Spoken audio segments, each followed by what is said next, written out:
What's up, everybody? It's James coming to you from the Nerdy Musings podcast studio, aka my childhood bedroom, as Dave and I were talking about before the podcast started. I'm here today with the infamous Dave of West Coast Davengers. How you doing today, Dave? I'm good, James. Thanks for having me. My pleasure, buddy.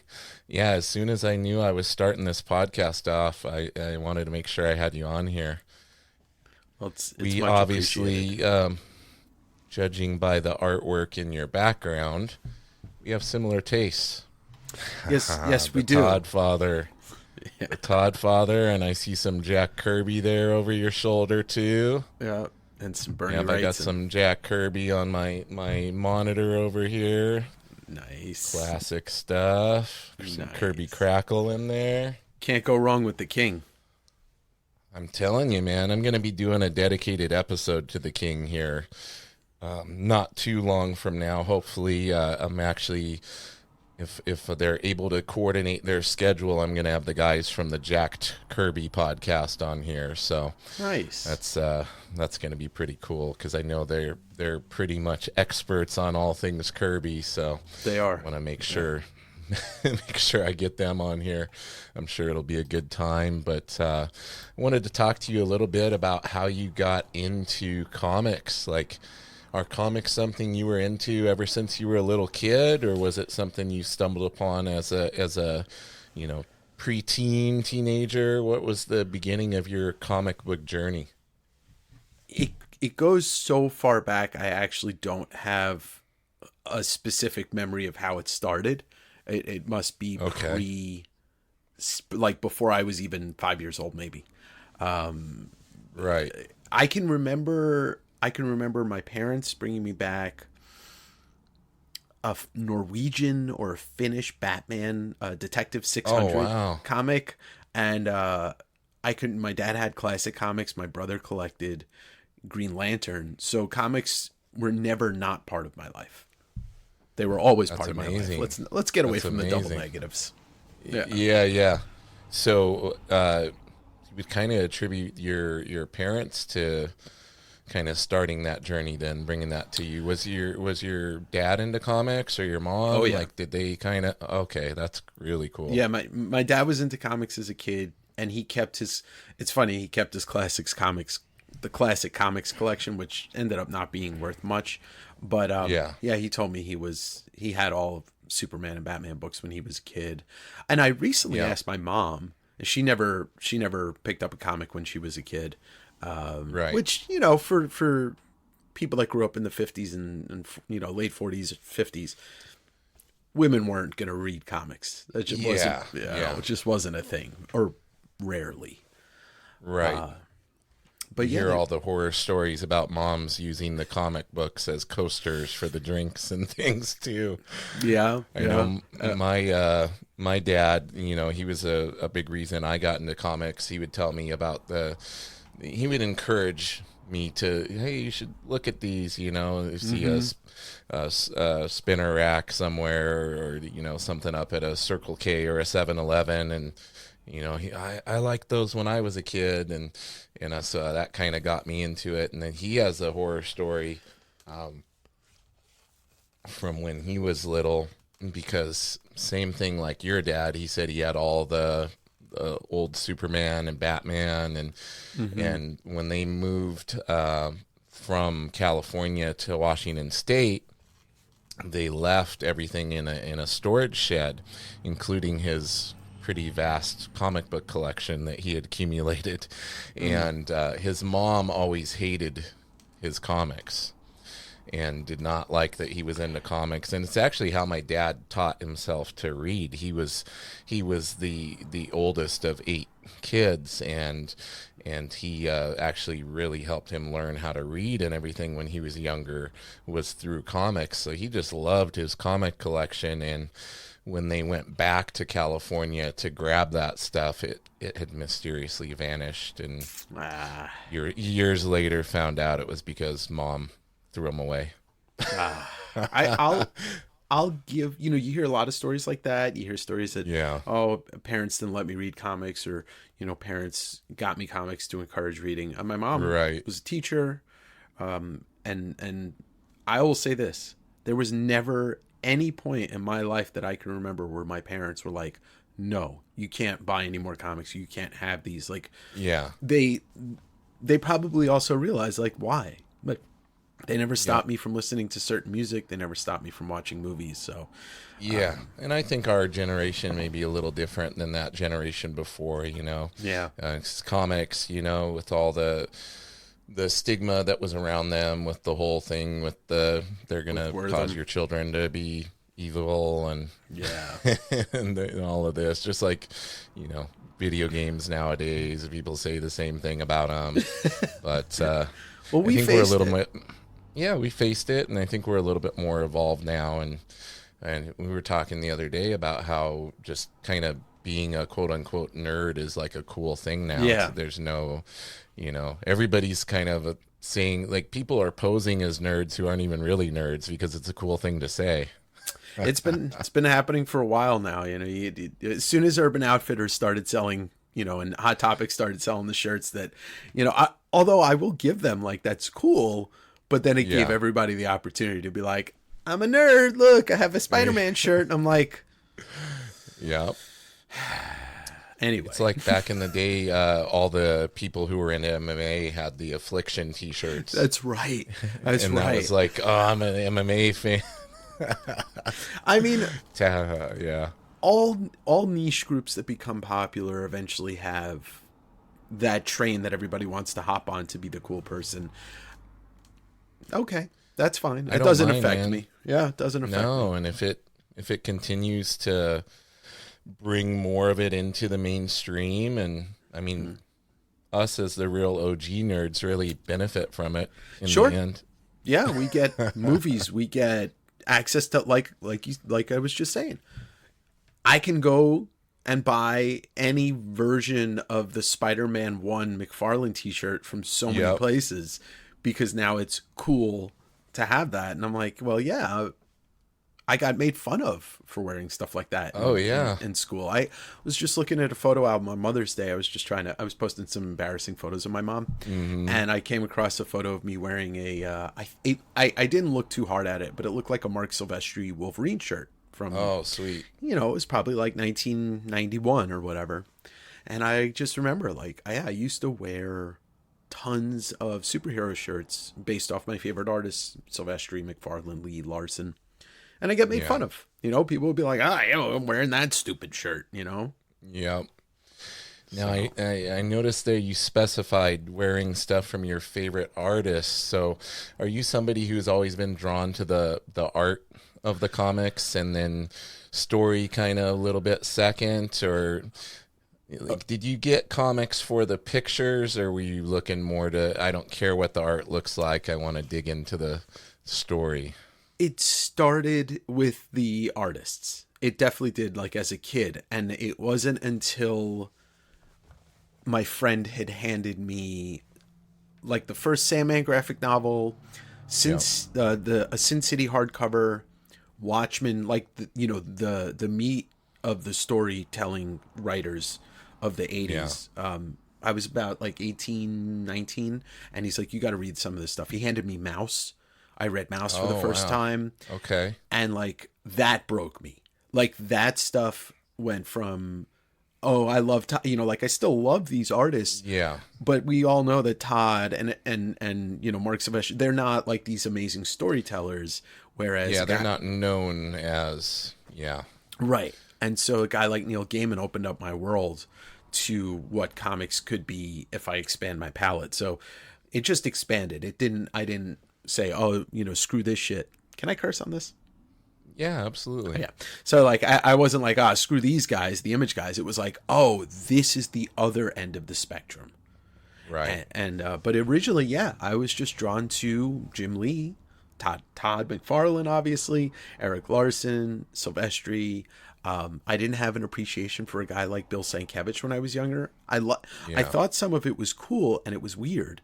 But now if you ask me, who's one of the greatest artists of all time in comics and out of comics, I'm going to put Sienkiewicz up there. So you grew a deeper appreciation for the writing and the storytelling, and that kind of influenced you to even expand your artistic, you know, the types of artists that you liked as well. That's really cool. Yeah, comics did bring me that. And I wasn't, as a kid, I would read, Wolverine was my favorite book, probably, definitely growing up. And I would read it and be like, like, this is fun for a kid. But if I went back and read it now, I'd be like, oh, this is a slog to get through all this. It's like if you try to, put the challenge to yourself that you're going to read all the old X-Men, like the first, 12 or 13 issues that Jack Kirby did. Yeah, that's tough. It's like, oh, I'm going to go back and read this whole run of Fantastic Four. And you're like, oh, man, it's tough to get through. It is. I read about 2 years ago, I was diving in through the Marvel app to read some of the old stuff that I'd never read before. And I read the Galactus trilogy, which is, it's one of the greatest, if not the greatest, Silver Age Marvel storyline. The introduction of Surfer and Galactus, Kirby and Stan Lee firing on all cylinders. It's a masterpiece in art. It could probably use about 45% less dialogue. Yes. Well, that's Stan, man. That was Stan. Yeah. He was verbose for sure. It's so tough to get through that stuff if you're trying. And I must say, like, I don't know how many people are like this, but when I open up a comic, I have to, my brain just says you have to read the whole thing. Like, you can't just skip. And then sometimes I'll go back and I'll look at the art, which gives me a better appreciation for it. So when I pick up some of these Silver Age books and I try to read them, I'm just like, oh, this is so tough. Yeah. Did you ever pick up that trade paperback? Because actually, I think technically the first trade paperback, the Silver Surfer one that Jack and Stan did. Yeah, it's beautiful. That's cool stuff. Very beautiful. Yeah. Very beautiful. Yeah, I just snagged that not too long ago. Yeah, I keep finding out about all this, gaining an appreciation for Kirby over the past couple of years and really delving into expanding my Kirby collection. And then it seems like every other day I'm learning of something I didn't know that he did and going out and finding it and probably paying way more than I should to snag it. I didn't have the appreciation for Kirby when I was a kid. Until I didn't either. Yeah, I think a lot of people our age, if you're talking about somebody that's in their 60s or older, or even in their maybe late 50s, but definitely 60s and older, they're Kirby fans by birth if they read comics. Yes. For us, I think we're around the same age. I remember knowing the gray in our beards tells a story. Yeah, it does. I think we're roughly in that same generation. Yeah. And when we were kids growing up, like, Kirby's at the end of his life, and those first couple of things I saw of his were like the Topps comics, the Satan Six, and stuff like that. But going back and learning about him, the hole is, the rabbit hole is deep. If you want to start going. Yeah, he started creating comics in the 40s or the 30s, I should say. And then he goes to World War II and he comes back and he has another... He creates the Fantastic Four in his 40s. It's crazy. Yeah, a lot of the stuff we really think of as prime Kirby stuff, people don't realize he was in his mid 40s when he did a lot of that and upward, And it's insane to think. It's an inspiration to me because I'll be 45 this year, and my endeavor of the West Coast Davengers and the channel and the podcast, I'm like, this is exactly the inspiration I need to know that in my mid 40s I can completely just change my trajectory and start a new career. Yeah. Yeah, I take inspiration from that too, because I have all these aspirations and things that I've done a lot, and a lot of people know about my other life in martial arts and all of that stuff. But I've always been somebody into artwork and trying to get better at drawing and all of that. And obviously, by the art desk behind me, I still practice and I'm still trying to hone those skills. And whenever I start to think, why am I still messing with that? Like, I need to just put that to the side and not explore that dream anymore. I'm like, no, man, like somebody like Kirby getting into it, like, it's not too late. You can still do it. And even if it doesn't end up being anything as far as a career or something that you do on the side for side hustle or whatever, like you're still having fun and you're still pushing yourself and learning and exploring a new skill set. So nothing wrong with that. No. And the fact that you're still, you're doing it and you keep pushing yourself to do more. The only way you're going is up. You're not going down. You may, right. You like the road may be plateau for a bit, but the more you do it, the more you're going to appreciate doing it. And then the harder you're going to work. And, that's what he was like. I mean, the man was a horse. He was a workhorse. He was a machine, but like, you look at his artwork and there's nothing about it that feels mechanical. No. And it's funny when you hear people that were close to him talk about how like he was destined to like create. Mm-hmm. They're like, well, what did Jack do for fun when he wasn't working on comics? Well, he did more artwork. Yeah. Like, people that went to his house saw all this artwork and these crazy paintings and collages and stuff he had just done on the side for fun. He was constantly creating, constantly drawing. And I remember hearing on a podcast, Rob Liefeld's podcast, where he was at Jack's house and he's like going through and he sees this drawing of somebody with a big beard. And he's like, "Oh, Jack, who is this?" He's like, "Oh, that's God." It's just like matter of factly story. Yeah. Oh yeah, that's God. Oh, this is this. He was like, okay. He was so interesting, and like, what did he do besides that? He was in love with his wife more than I think most people. Like, you hear the stories about the two of them, and he absolutely loved her. Yeah, deeply in love with his wife, and it's just so cool to hear, and it's really neat to wonder about all the ideas that he had that either got lost to time, or I heard a story about where he actually had because people are asking about, like, did he really want to do projects of his own? Did he have like a lot of things planned? And apparently at one point he had like a notebook that was full of original characters, story ideas and things, and he lost it riding the subway. So somewhere out there in the world, potentially, if it didn't get thrown in the garbage, somebody picked up a notebook and doesn't know what it is, and it's full of Kirby original creations and ideas. Imagine if that gets found like in an attic somewhere one day. Like, what is this? I think about that often because it's what I do. I hunt for things, and I talk to people, and I go out and look at their collections, and there are days where I feel like, I'm gonna one day come upon a box of original art. I mean, and it's gonna be somebody huge. It's happened once, but it wasn't somebody huge. It was Pat Broderick, and I bought a whole stack of pages. But and still, the possibilities there, man. That's like you hear about these Grail finds all the time.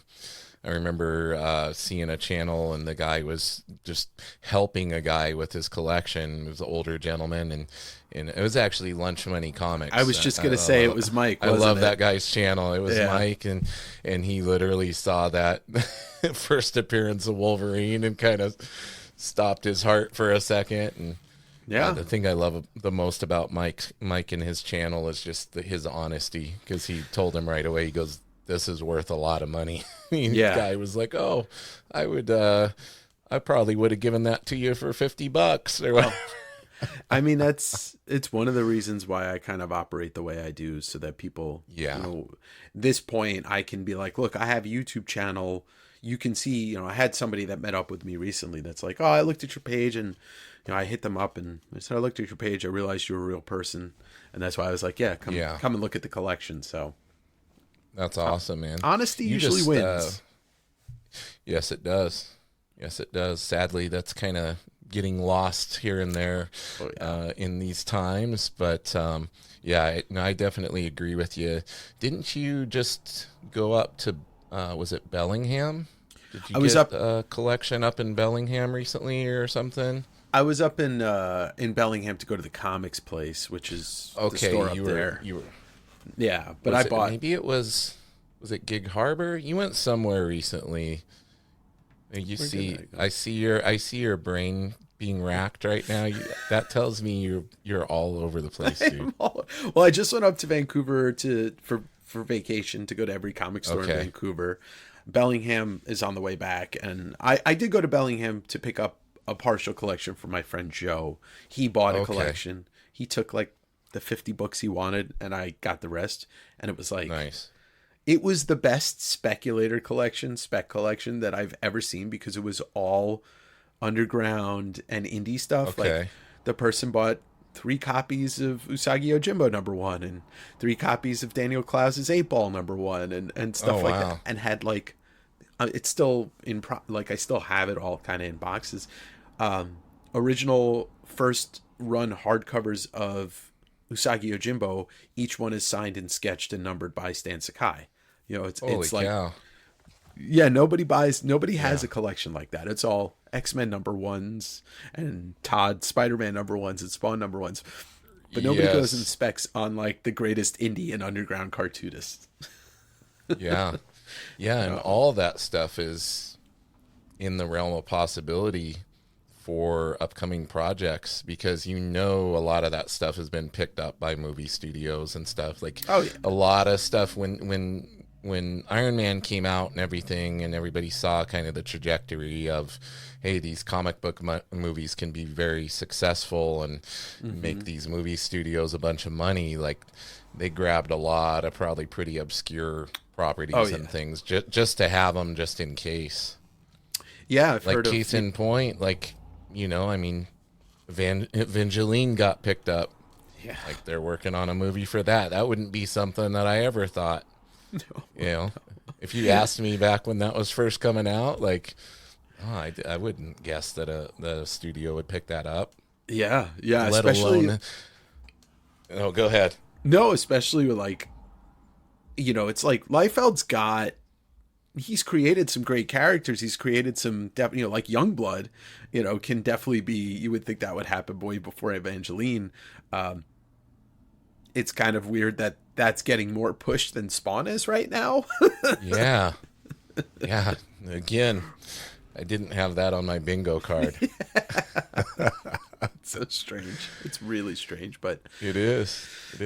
But it just shows you that these studios, they're out there looking for the next big thing, and I at least I would say this, like, I would take anything like that over constant remakes of things that have already been done. Sure. Yeah. I would much rather have an Evangeline movie than, see Lord of the Rings redone 3 times or whatever it may be. That was a bad example because I love Lord of the Rings. I was just going to say, I'm like, I would probably go see that. Whatever. I'm going to go. But I get what you're saying. Like, if you're going to adapt something, make it something original that we haven't seen yet. So we'll see if it even gets made. I mean, you hear about these projects getting optioned. I mean, obviously having Margot Robbie behind it's a huge thing. She's the producer. But you hear about a lot of these things that get optioned, and 3 years goes by, studio head changes and gets dropped, and somebody else picks it up. I just had Matt Wagner on the channel, and he's pretty vocal about what happened with Grendel and Netflix. The show was done. The show was completely done. Crazy. And I guess they changed, Netflix had a shit show of problems, and they basically just wrote it off as a tax. It became a tax write-off. That's so sad, man. Yeah, yeah. We're all robbed of. I know. I know. I mean, not getting to see that. And Wagner's, he's, like I said, he's pretty vocally angry whenever you ask him about it. He's like, I have the DVD. I have the entire series, and I cannot show it to a single person, other than probably, him and his wife and his kids and stuff like that. Yeah. So jealous of them, man. Yeah. But, you hear the stories about that. Yeah, I don't think people realize how just hard it is to get something off the ground like that, and how far into the process you can get, like to the point of it being completely done and never seeing the light of day. Like you hear that about comics too, like literally the artists have done like a whole finish like the whole first three issues of something, and it's like done but got cut and never saw the light of day. And I just wonder how much awesome stuff there is out there that sitting in a drawer somewhere. I mean, it's the same with music too. Like, you follow some bands and they're like, yeah, we made an entire album and scrapped the whole thing. It's like, but at the same time, like, you're like, all right, well, it wasn't meant to be. It'll manifest itself in some other way. I think about movies a lot in those terms, like what the original Rogue One movie looked like before they scrapped like a quarter of it and reshot it. Because I once again, we can date ourselves, but I remember when we used to see trailers for movies and you'd go to see the movie and half of those scenes were not in the movie. Yeah. It's like, exactly. There's just so many. Yeah. Cause I can vividly, like, Rogue One's the last one that I can picture. If you watch the original trailer towards the end, there's a scene at the end of the movie and the end of the trailer that just isn't there, and it's part of that last scene. And I'm just like, man. With Jyn Erso and all of that. Yeah. So. I know which one you're talking about. Yeah, still love the movie. Yeah, great movie. I really enjoyed it. A lot of people don't know that John Knoll, who worked on that, he literally was one of the original creators of Photoshop. Oh, really? I didn't know that. Yeah. So in developing the tools that Industrial Light and Magic needed to do a lot of the stuff that they were doing, he came up with this tool. Wow. In which ended up becoming Photoshop. And I think it was in collaboration with, I want to say it was either his brother or brother-in-law. I'm pretty sure it was his brother. Mm-hmm. So when you fire up Photoshop, in the little credits on there, you'll see John Knoll's name. Oh, wow. And he was, so he was the one that essentially was one of the creators of Photoshop, just as a result of building a set of software tools that they needed to be able to manipulate photos and do the things that they needed to do for film. And the world has literally never been the same. And it just keeps going. Well, if you just look at the innovations that have come as a result of George Lucas having an idea of, hey, can we do this? And I love his famous, well, just think about it. Like when they would tell him it can't be done. Like, oh, George, we can't do that. Okay, well, just think about it. You leave some. By the way, happy birthday. Happy birthday to George Lucas. Yes, absolutely.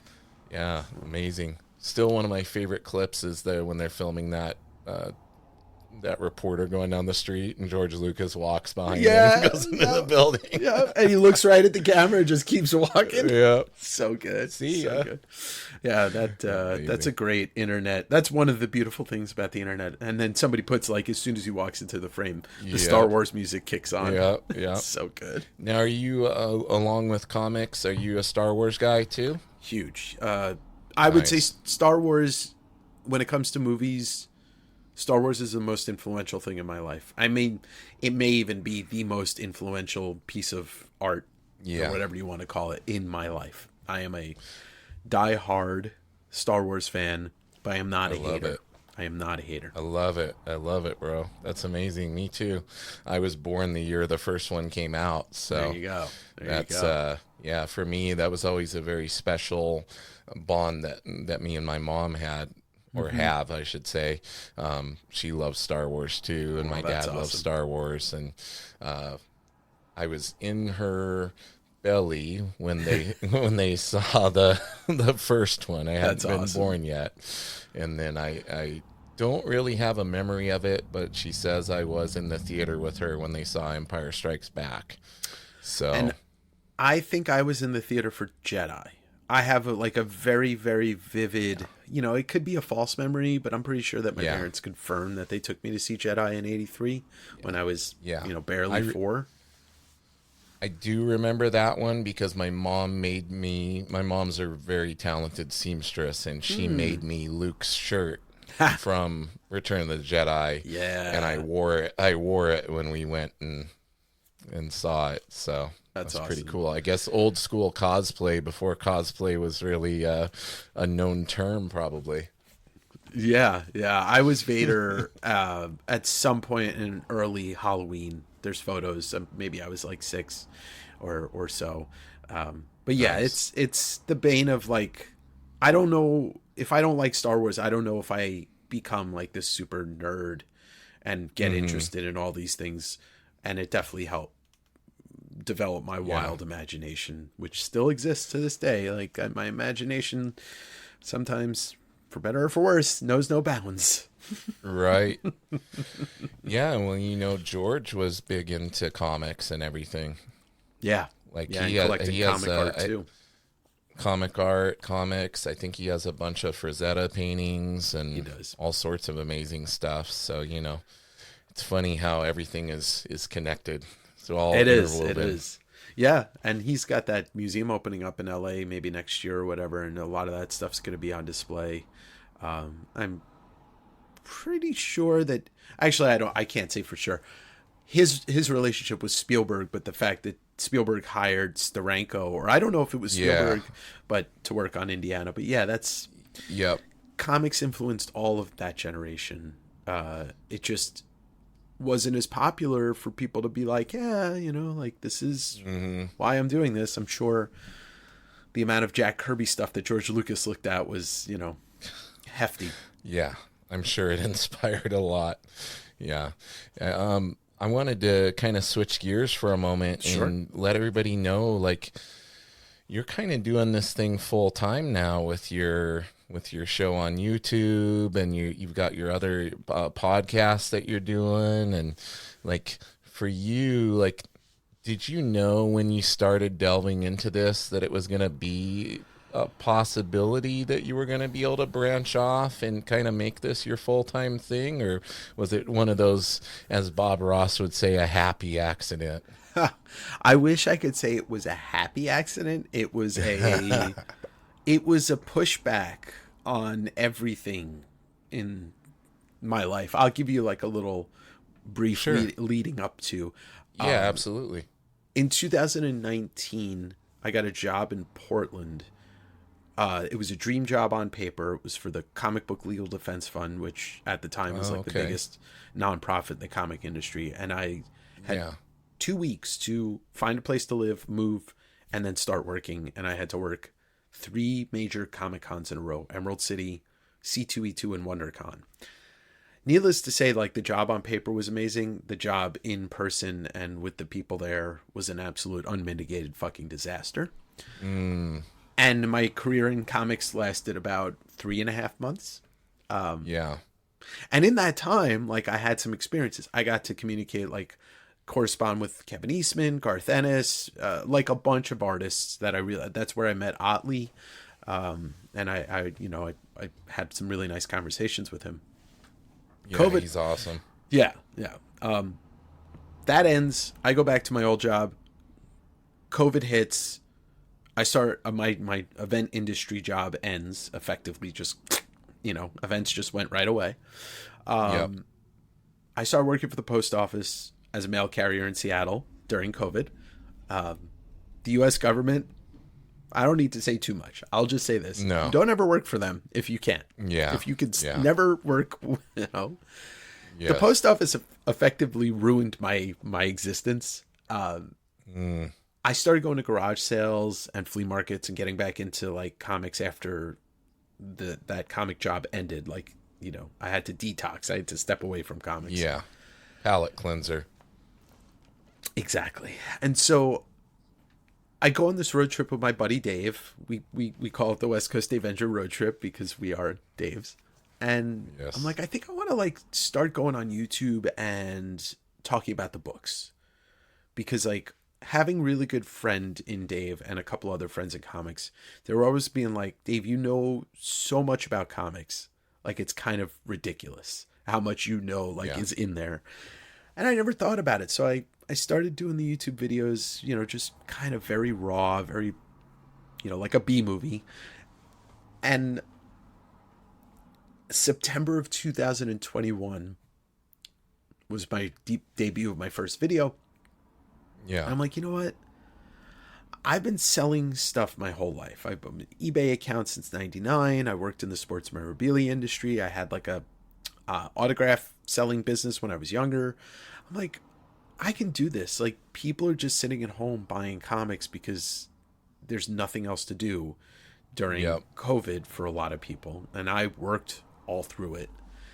And I realized, I was like, you know what? I'm going to try this. I'm just going to go for it. And if it fails, I'll go back to working in the events industry. I'll go do something that I'm, you know, that I can turn around and do pretty easily. We're almost at 3 years and I have not looked back.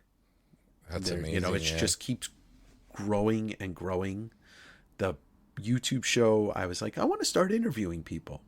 And I started with a couple of friends, and then I had the, you know, the balls to ask Mark Wade when I met him at SummerCon, and Bob Hall, and then I just had, you know, the guts to start emailing people, and then I was like, yeah, this is what I want to do for the rest of my life. I want to, you know, interview people, talk about comics, and sell comics because it's what I know, it's what I love. Yeah. And a lot of people that see the channel, they'll know that you do like live streams selling comics and everything, which is really cool. And you kind of document your journey around searching and going through collections and everything, which is really cool to be able to tag along with you in a sense and come and check out those adventures. You know, I think a lot of people would like to do something like that, and they just don't know how to do it. So seeing somebody go out and kind of the mindset, like what you're looking for and all of that, I know for me, it's really cool to see. And I think it really connects with people in multiple levels. You're not just doing the interviews and things, but you're also showing a little glimpse into your life and in you know, truly showing your passion and getting out there and doing it. It's so inspiring. You know, I never looked at it the other way. Like I never said, "Oh, I want to watch other people dig through comics because I'm doing it." But I realized like I made this world for myself, and if I can bring that to other people and they can enjoy it and they can learn, because I'm, you know, the more I buy, and I'm, you know, let's just say, I'll put a number out there. Maybe I've bought and owned and gone through 500,000 comics in the last 3 years. I'm learning so much. Why wouldn't I share that with people? Like, why wouldn't I share my love for Todd and the, you know, like the weird books that I found, and why wouldn't I, you know, like I enjoy sharing that because there's something about like if we can share with each other our passions without excluding people and being very inclusive, like that's gonna make life better. Like 100%. I feel better. Yeah. And I love learning from people. I talked about it a lot, and I will always talk about it. I started watching Cartoonist Kayfabe during the pandemic, and it's the greatest comic book resource that has ever existed. What the two of them had put down in the 5 years of the channel, you know, and new videos. Yeah, it's crazy. You know, and I'm, you know, a rest in peace, Ed, and it still really hurts, but yeah, it does for sure. I had some great conversations with him, and Jim has been on my channel before, and like these two dudes, like the amount of knowledge they held and they shared. I'm like, if I can carry that torch, and this is, I kind of felt that way 2.5 years ago. Like if I could get to a place where I have 100,000 people watching and I can carry that torch and share knowledge, that's the goal. Yeah, absolutely. And you're doing it, man, whether you realize it or not. Like, you're doing it. It's great. It's great. Like, and it'll continue to flourish because you're putting your passion into it and you're genuine, and that really resonates with people, and that honesty and everything comes across, and I think that's really important. Speaking of, we keep talking about Todd, but we never have delved in deeply and said, okay, Dave, when did the love of Todd McFarlane artwork, Todd McFarlane comics, can you remember your first interaction with a Todd McFarlane comic? So there's the memory bounces back and forth between 3 Amazing Spider-Man issues. There was a low grade, like I think it's whatever the cover is, 325, 326 with Cap on it. Yep. I got a low grade copy of that when I was a kid. And I think that was the first time I had ever seen his artwork. But there was also a copy of 312 or 317. It's one of those issues that I'd gotten. And I was like, what is this? Who is this? It was before Spider-Man 1 came out. So his name was mostly kept in the comic book circle. It wasn't on the news. It wasn't in pop culture yet in the way that it became when Spider-Man 1 came out. And it was different than anything I had ever seen, ever experienced. It was before I think I knew who Jim Lee was. It was before I knew who Eric Larson was for sure. And it was probably before Silvestri. And I was taken, and I was like, I need more. It was like the like coming from somebody that I'm an alcoholic and, I'm sober, Right. but it was the first feeling I ever had of like, I need this all right now. Comic addiction, McFarlane addiction. Yeah. And you have an infamous saying when you're out in the wild hunting for comics. Put it up there, man. I said the sticker? It says, "See Todd by Todd." I said this on my first YouTube episode, and I never said it before, but it's how I collect, and I truly mean that. For people who don't know, he just held up a sticker, in case you're listening to the audio version. It looks like how McFarlane does his signature on the little paper scroll, and it's in that same style of writing, and it says "See Todd by Todd," and they're amazing.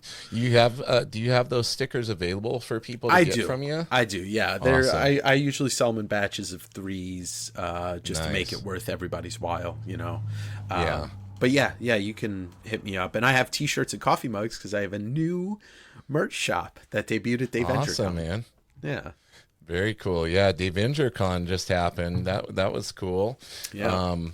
On the Todd McFarlane topic, do you have a particular thing that just captivated you about his art, or was it just the freshness of it, and you never seen something like that before? I remember it just being so unique compared to everything else that was available at the time. Yeah, it was the uniqueness. It was the way that he drew Spider-Man, because the Amazing Spider-Man run he did, it was Venom also. There was that too. Yeah.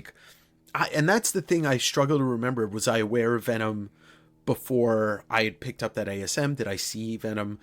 Either way, it was the way he drew Spider-Man, the arachnid kind of contortion, and then once you get into the Spider-Man run, it was the fact that he brought a sense of darkness into the comics, which, let's face it, for us that weren't reading comics in the mid-'80s, so if Dark Knight wasn't a part of you growing up, the darkness of the Spider-Man run and then into Spawn, that took me for a ride. And it was the whole package. And then the love of him and his art became deeper and deeper as time went on, because he started doing things that I was super into. You know, Pearl Jam's my favorite band. He does the Do the Evolution video. I loved Korn. He did all the artwork for Follow the Leader. I met him a bunch of times, and I'm like, this man just stood here, talked to me for 45 minutes. Yeah, it's crazy just how accessible he makes himself. And I know he attributes that a lot to his interaction when he was younger, the interaction that he had with Stan Lee. Yeah. And when he was a kid, and Stan Lee's like, hey, just sit here with me. And he sat there with him for like 45 minutes or an hour just chatting with him. And he said that cemented in his brain, like, hey, if I ever make it, this is how I'm going to be with my fans, type of thing, which is really, really cool. He lives up to that every time I see him, every convention he's at. Like he definitely makes himself accessible and is very genuine and energetic, and he maintains it well. Yeah, and you've told the story on the podcast. You worked at Spider's Web, and that was the story that he co-owned with his brother-in-law, and like it's crazy, man. Everything about him, from the human level to the comic professional level, just always made me feel like this is, like I feel justified in being a fan, and it's funny because you remember just as much as I remember, there was that pushback in the mid 90s to like maybe like 10 years ago where people were like, this guy sucks. Like he's a hack. He's this, that, and the other thing. I'm like, it's people when they talk like that is when I usually gravitate towards that person that I like. Like, oh, you don't like him? Well, that's cool. I'm going to stay Team Todd forever. And you just made my pendulum swing way in the other direction. Yeah. I mean, I remember, and it's great when I started listening to more interviews of him during COVID. He was, like at the end of 2019, early 2020 is when he got the DC license for the figures, and he was just on a media blitz. Yeah. And I was listening to him. I'm like, this dude has been saying the same things in a positive way his entire career. Like, if he was a politician, if he was like the leader of, any country, pick a country, that country would probably be the best place to live in the world, because nobody stays, nobody maintains the same dialogue and the same values throughout their lives unless they're a genuine person. Yeah, he's unwavering. You're right. Like, because just like you, I've probably seen every interview he's done, and and we've gotten to be around him in person, and and recently your dream came true, and you actually got to have him on your show. I did. It was dude, that had to be surreal. It was surreal. It was very surreal. Like, I joked, but it's kind of true. Like, I built the channel with the in mind of like, oh, maybe one day I can have him on the channel. And then it happened. And it was such a weird experience too, because the way it started, I think like somebody on his team miscommunicated to one of us on the start time. And I just happened to be sitting here. I'm like, you know what? Just in case he shows up early, let me put the stream on. Let me have it. And I'm sitting here on the computer, and I see Pop. I was like, oh shit. And he starts the stream when I let him in the room. He's like, oh shit. He was mocking me. He was like making fun of me. I was like, oh, this is so good. Amazing. And he gave me like 90 plus minutes of his time. And, we dove into a little bit of everything. And it was like, when you think about things in your life that you imagine are going to go a certain way and they don't, and you're like, oh, and then when you imagine something and it goes exactly or better than you imagined, it's like, what is this life? Yeah, man.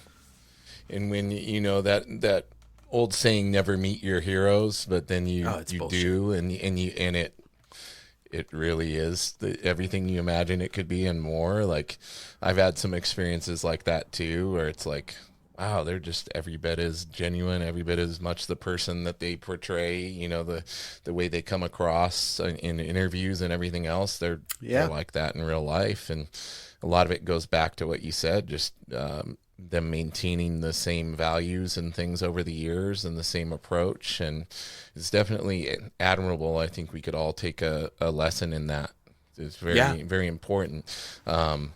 In all of us have influence in how we carry ourselves and how we interact with people. I don't think people realize the responsibility we have with the things that we say and the way we treat people. And there's that expression about you can judge somebody's character by how they treat somebody who can't do anything for them.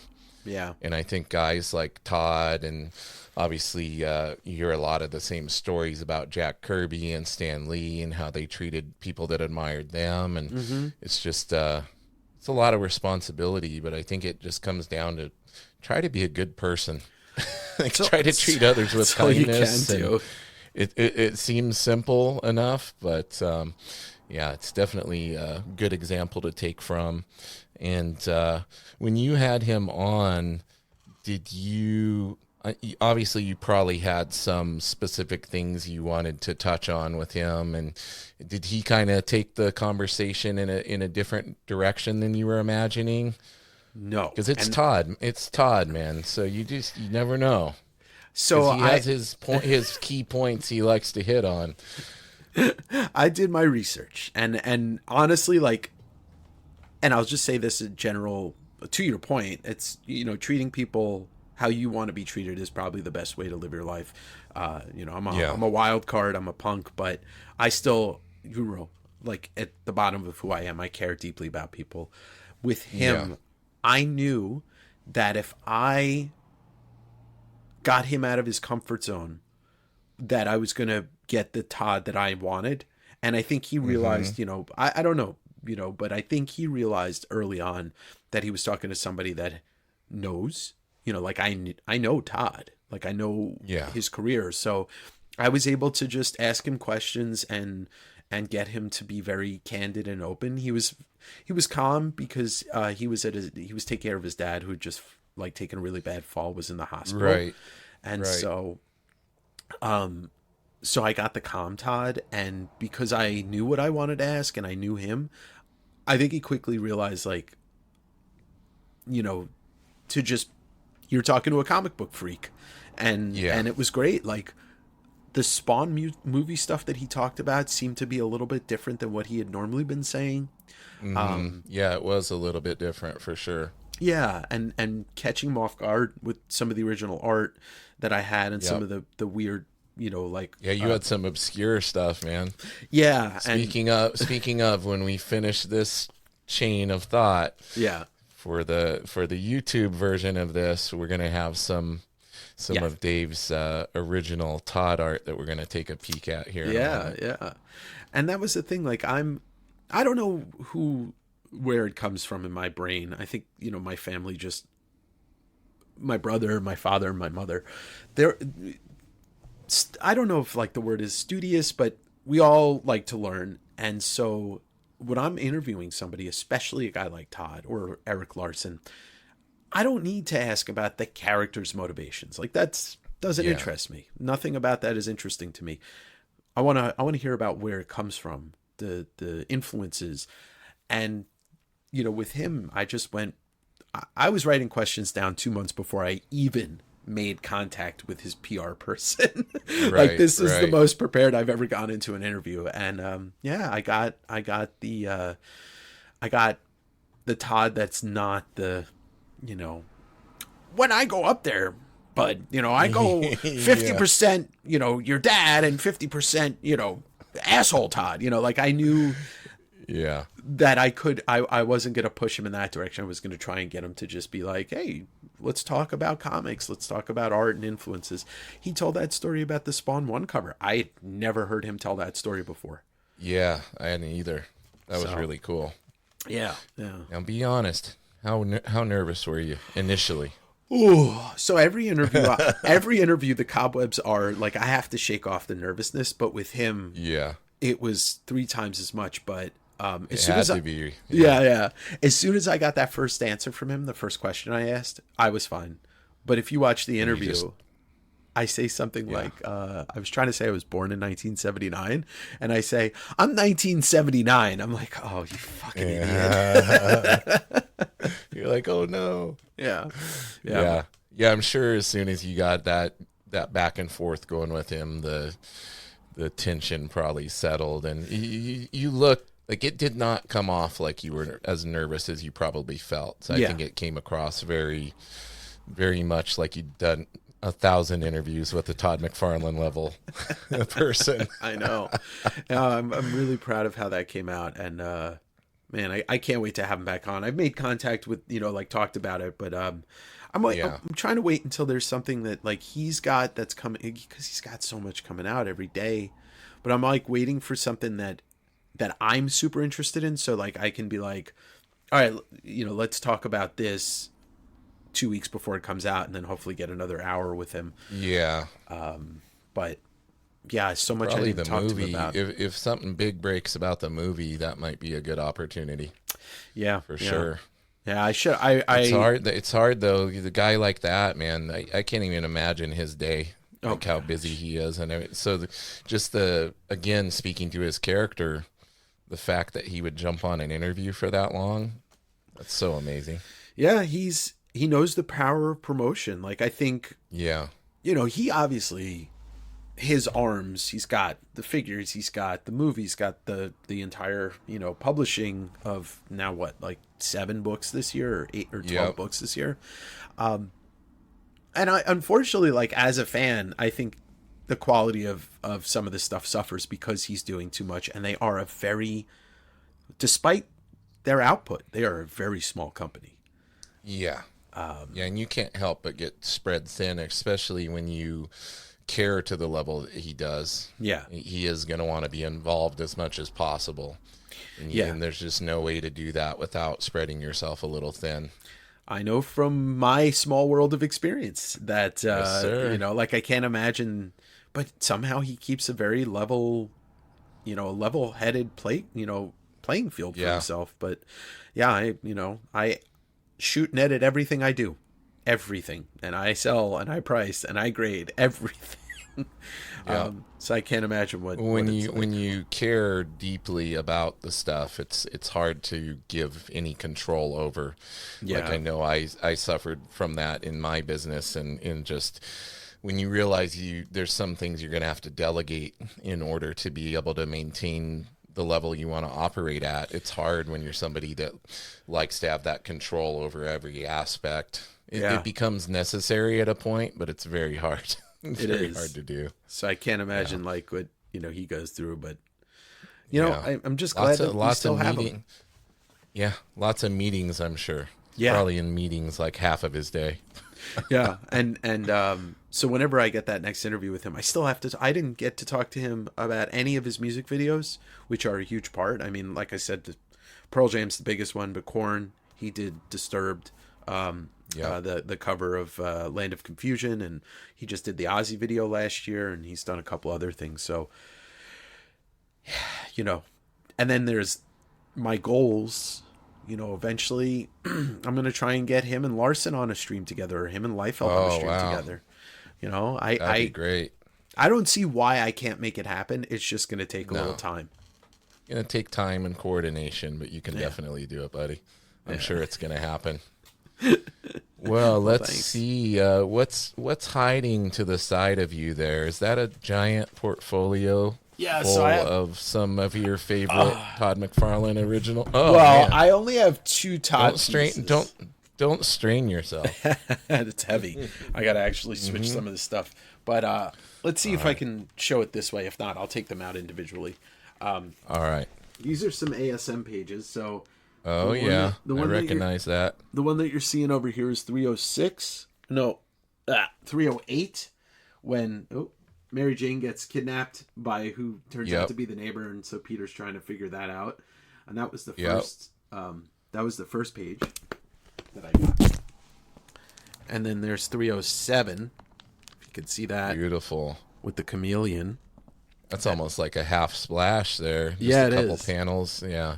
Burning Capitol really building. Cool. Yeah, so those are the only 2 pages that I have, and I didn't pull out the sketch that he did for me like 10 years ago. But he did do a full-on Venom sketch for me, a Venom bust. Bro, we gotta up our game. We both have 2 pages. That's right. And one sketch. Well, we gotta get to work, brother. it's so. I mean, it's like, okay, we should disclose to people watching the podcast. This is what I just showed you is not something that you buy if you worry about paying your bills. No. Nothing. I don't think there's anything, Todd, right now that you could. Anything, especially if it's from Spider-Man, anything like. It doesn't matter if there's a main character on the page or not. Like it's going to be up there. Yeah, I had a shot. Well, I had a shot. I didn't have the money to buy a page with Mysterio on it from, was that 311? It's just so expensive. But those two pages are entry level for me. Eventually, if I buy another one, I'm going to sell those. Like if I buy a bigger page, okay, then I'll use that to fund so that. you're not completely married to those. If you can.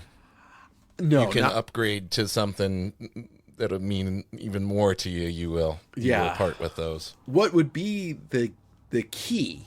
And I know it probably would never happen. But if I got my hands on a piece of sports memorabilia that Todd wanted, and then be like, "Hey, I know you still have some pages left. Maybe you want to trade." Use your past and the sports memorabilia to facilitate that. That's smart, man.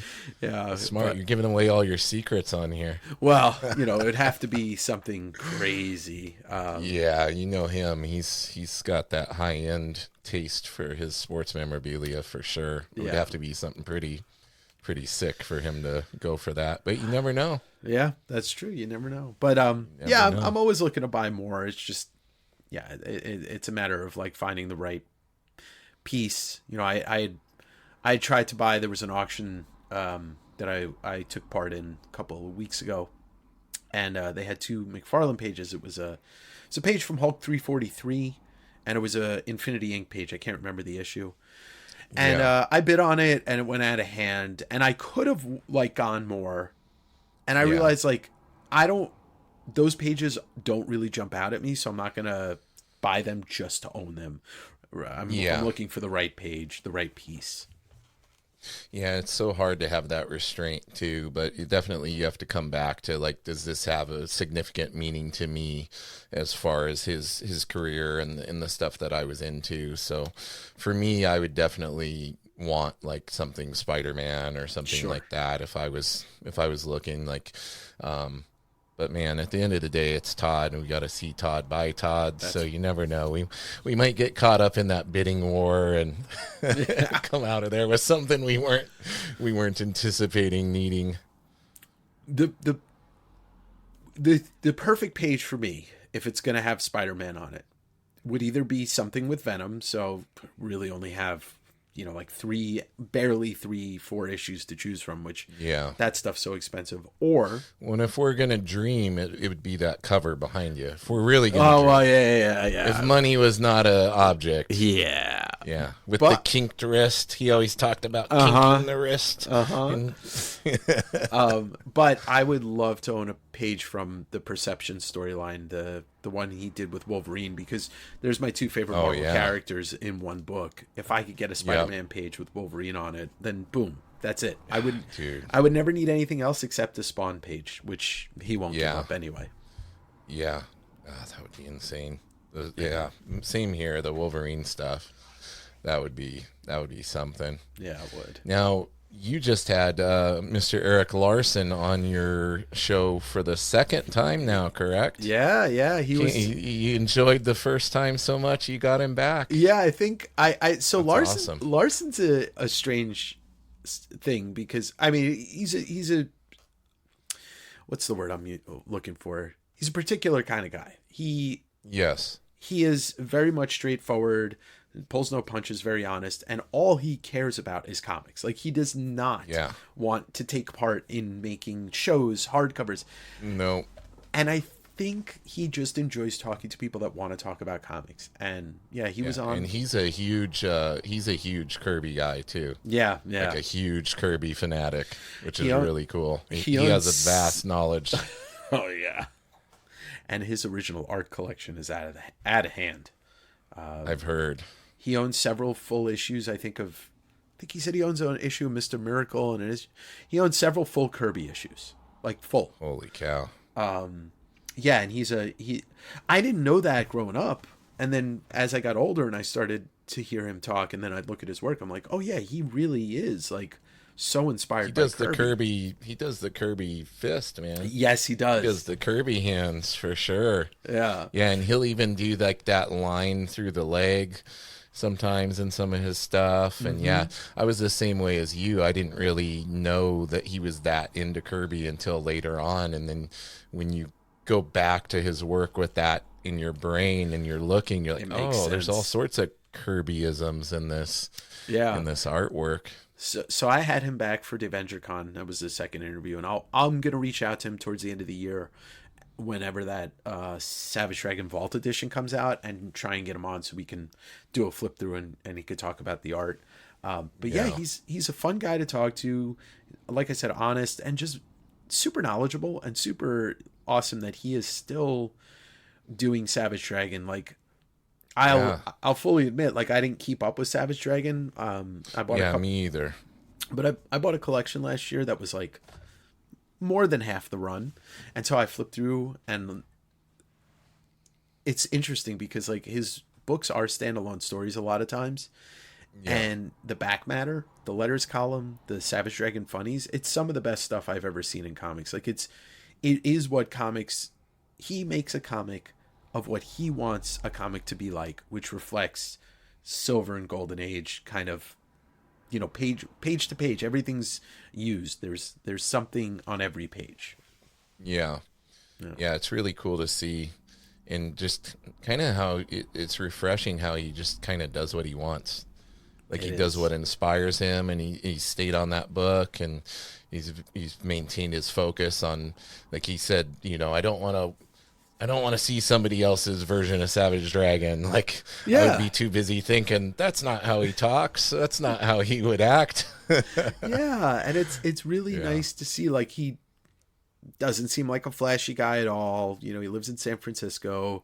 He says, he said to me on that, I think it was the last interview, that he said, like, he goes on vacation when his wife's like, come on, let's go here. It's like Yeah. he has to be forced out of the house to to leave comics. And that's great. And look, he's the second favorite artist I had.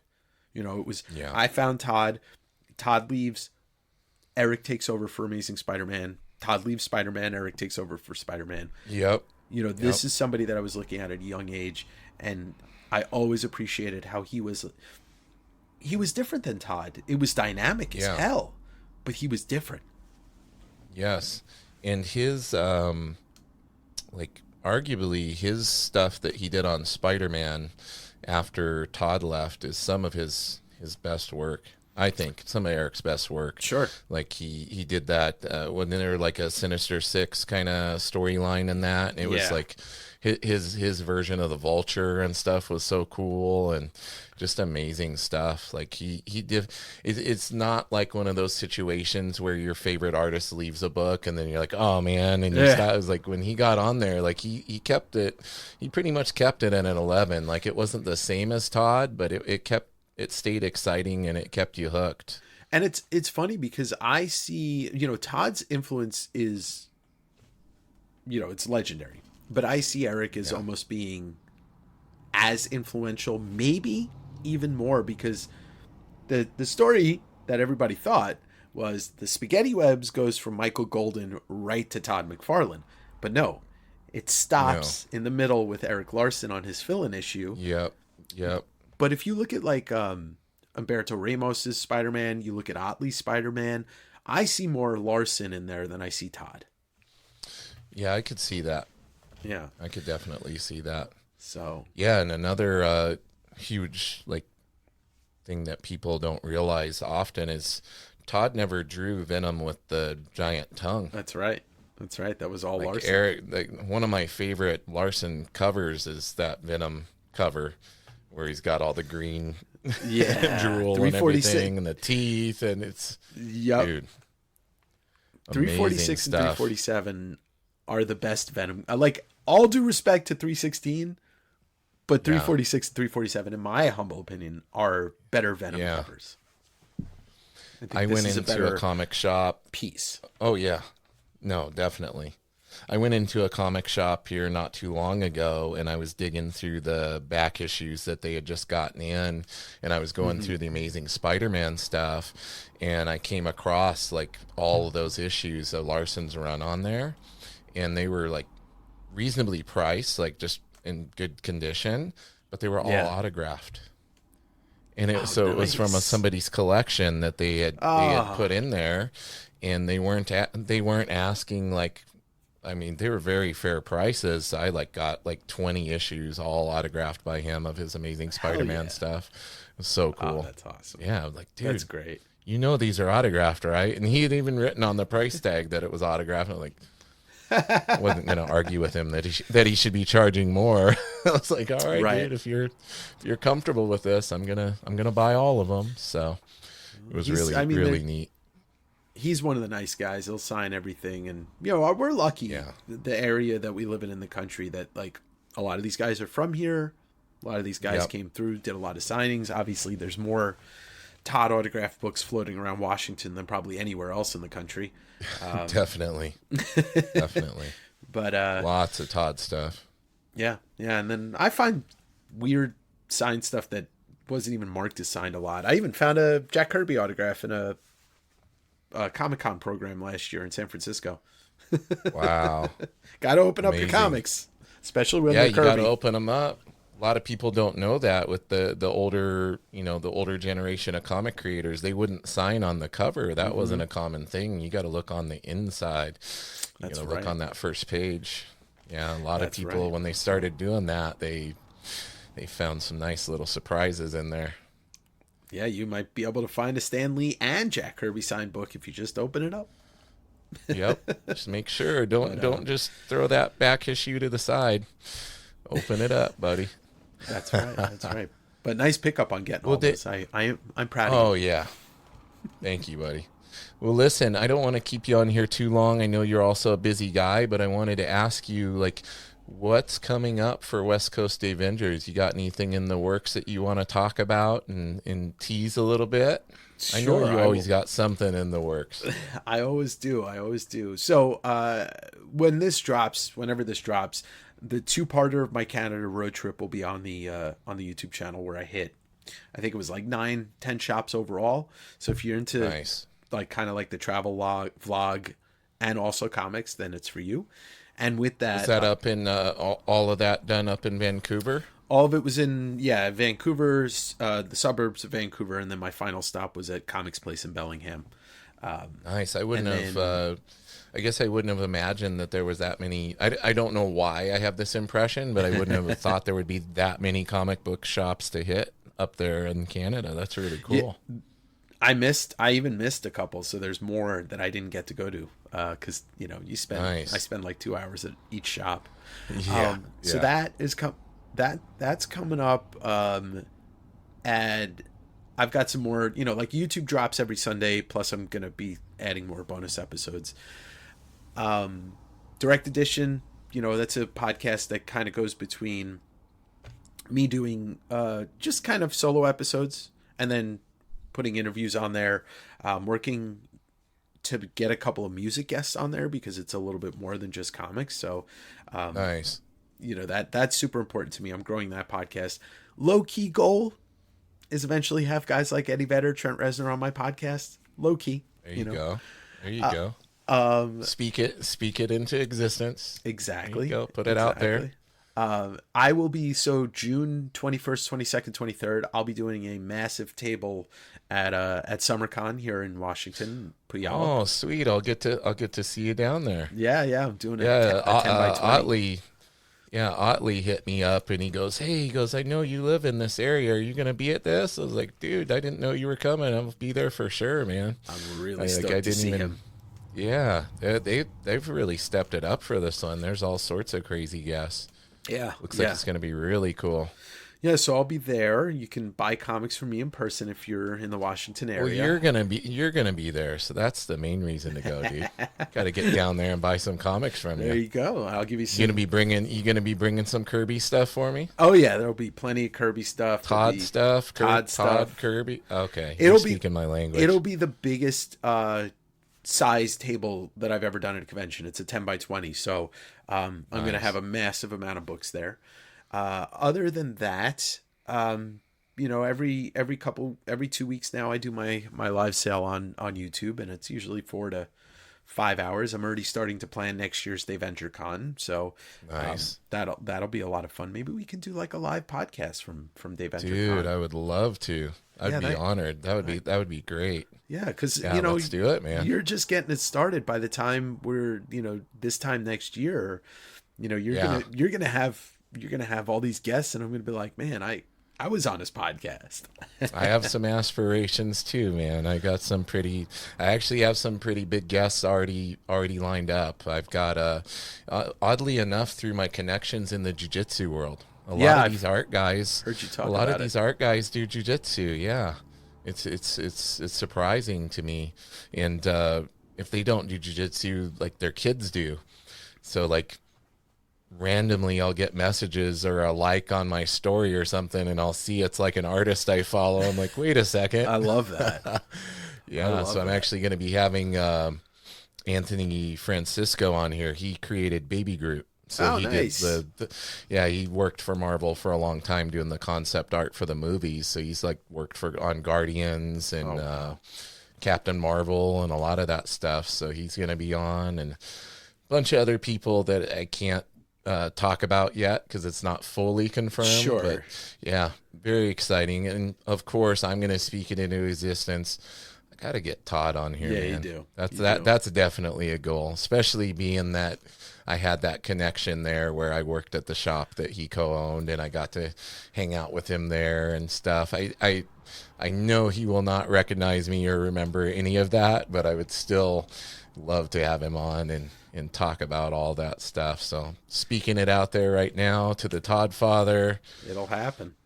We got to make it happen, man. It'll happen. Well, listen, Dave, where can everybody find you on the social media, your YouTube channel, all that? Is it all just at West Coast Davengers? Yeah, everything I do is under the banner of West Coast Davengers, with the exception of the podcast, which is called Direct Edition.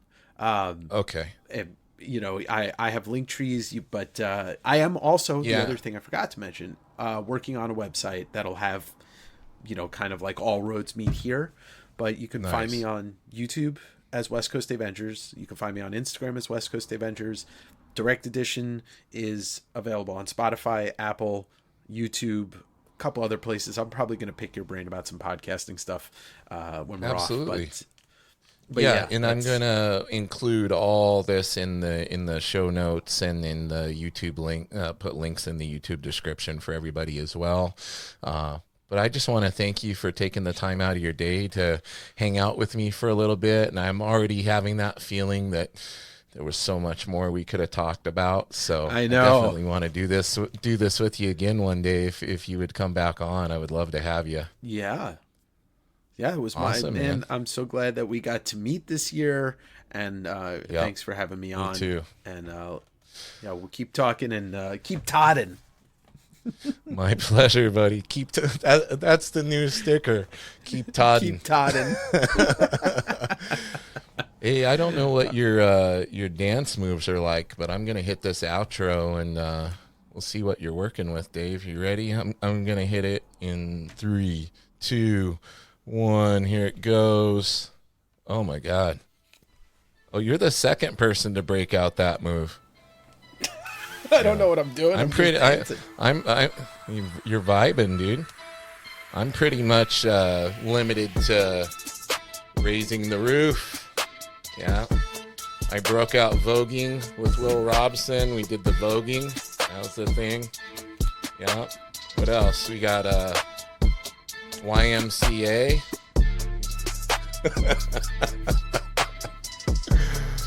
Dude, oh I'm my not God. gonna say what this is. I think two fists in it. Yeah, exactly. I don't know. Exactly. You might have won. All right, everybody. Let's keep it nerdy, all right? Until next time. Peace. West Coast Avengers.